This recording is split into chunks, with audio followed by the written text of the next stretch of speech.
What's happening, guys? Welcome back to another episode with Headbanger Sports. In today's video, we're going to be talking about the 3 different ways you can improve your lower half mechanics. So we're going to be busting out my golf club. So before getting started, we need to understand that your lower half mechanics are both the gas and the brakes of your vehicle. When we're moving sideways and rotating your body, we're speeding up your vehicle. And when we're landing and stabilizing during follow through, we're slowing yourself down. Now, there are a ton of ways to overcomplicate how you talk about your lower half. So I'm going to keep it simple and I'm going to break it down into 3 different checkpoints. Number 3, I like to talk about generating force in your back leg through compression. Compressing into your back leg is also known as either sitting or coiling. The reason we compress into your back leg is because we want to start feeling tension building up in your back leg to support your body while you're moving sideways. It is also a great way to feel force production coming from the ground and working its way up instead of getting top heavy and throwing from the top down your body. For pitchers, this phase takes place after you get to your peak leg lift and you start moving towards your target. You need to understand that when you are compressing, you're not just compressing through your knees and you're not just compressing through your hips. It's taking place through the knees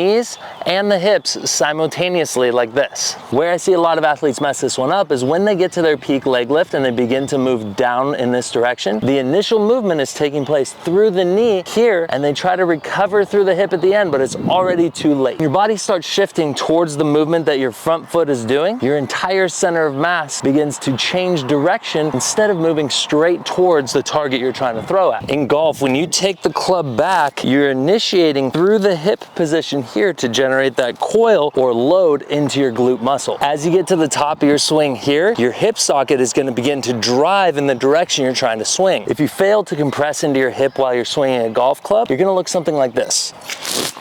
Initiating through the knee instead of the hip is going to make you cut off how far back you're able to get and also make you extremely quad dominant. Compressing through the hip down through the knee is going to allow you to stay strong in your back leg while you're moving forward, which should create this shape with your back leg. If you load through the knee first, you'll tend to collapse in here and you'll have more of a narrow base with your lower half and you'll create this shape. Number 2, this one has to do with how you rotate your back foot. As a hitter, you're told to squash the bug when you swing, but in golf, you're told to pivot and turn over your back foot like this. The same is true for throwing a baseball. If we can train your back foot to turn over like it's a car turning 90 degrees and we can force it to stay connected to the ground longer, it's going to help you use your back leg better for your breaks. I call this having a sticky back toe when you throw. When you're squashing the bug like this, your back knee has a tendency to collapse into your front knee, which puts a ton of stress on your elbow.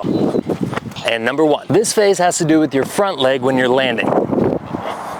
Just like in golf, when you're coming out of that compression phase and you're getting ready to fire your lower half, it's important that you have something to rotate against. So if your front leg is weak, your golf swing is going to look something like this.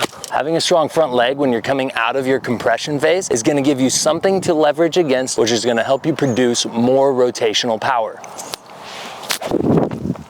Let me just clarify on this one. It's okay to land with your knee bent, but as you are beginning to unwind your upper body, it's important that there's a relationship where the weight of your body is pushing back up against the ground, so we don't continue to bend the knee as we are rotating your upper body this way. As your trunk is squaring up to the target this way, you should be feeling the ground pulling your hip and knee into extension so that by the time you get into that point where you're releasing the ball, your leg is strong, has a firm foundation, and your upper body leverages against it like this.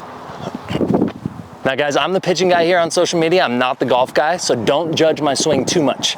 But if you guys enjoyed this video, feel free to like, comment, and subscribe to this channel. Also, feel free to follow me at Bobby O'Neill 37 on all platforms. Take care. God bless.